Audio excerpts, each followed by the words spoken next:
થરાદની મુખ્ય કેનાલમાં ગંદુ પાણી છોડવામાં આવતા રોગચાળો ફેલાય તેવી ભીતિ। ખાનપુર ગામની સીમમાં ભરાયેલું દૂષિત પાણી કેનાલમાં ઠાલવવામાં આવી રહ્યું છે, ત્યારે દૂષિત પાણી કેનાલમાં છોડાતા રોગચાળો ફેલાવાની દહેશત। મુખ્ય નર્મદા કેનાલનું પાણી થરાદ વાવ વિસ્તારના લાખો લોકો આ પાણી પીવે છે, ત્યારે કેનાલમાં દૂષિત ગંદુ પાણી કેનાલમાં ઠાલવતા લાખો લોકોના આરોગ્ય સાથે ચેડા થઈ શકે છે। દૂષિત પાણી કેનાલમાં ઠાલવતા થરાદના પૂર્વ ધારાસભ્ય ગુલાબસિંહ રાજપૂત દ્વારા જિલ્લા કલેક્ટરને લેખિતમાં પત્ર લખ્યો છે।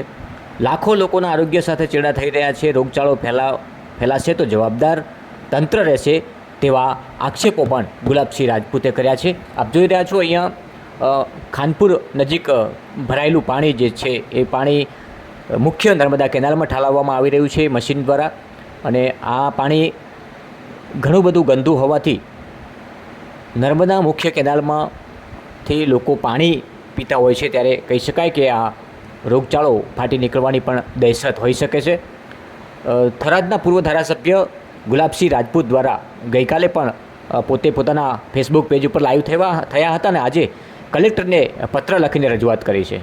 આજે થરાદની મુખ્ય કેનાલમાં ખાનપુરનું સાયફનનું પાણી, જે ગંદુ પાણી કેટલા મહિનોથી પડ્યું છે, ભૂતળો ફાટી નીકળે એવું ગંદુ છે, દુર્ગંધ મારે છે, આવું પાણી શા માટે થરાદની મુખ્ય કેનાલમાં નાખવામાં આવેલું છે? એક વખત બંધ કરાયું, ત્યારબાદ ફરીથી છેલ્લા 2 દિવસથી મશીનો મૂકી અને ડાયરેક્ટ એમને જો પાણીનો નિકાલ કરવો હોય તો પહેલાંની જેમ માલસંગ કેનાલની અંદર નાખીને પણ કરી શકતા હતા, પણ કોન્ટ્રાક્ટરોને કામ પાઇપલાઇન લાંબી ના કરવી પડે એના માટે ડાયરેક્ટ સીધું કેનાલમાં નાખવામાં આવે છે। થરાદ નગરપાલિકા, થરાદ વાવ કે રાજસ્થાન આવો ક્યાં મોટો ટ્રીટમેન્ટ પાણીનો પ્લાન્ટ પણ નથી કે પાણી શુદ્ધ કરવામાં આવે, લોકો ડાયરેક્ટ આ પાણી પી રહ્યું છે।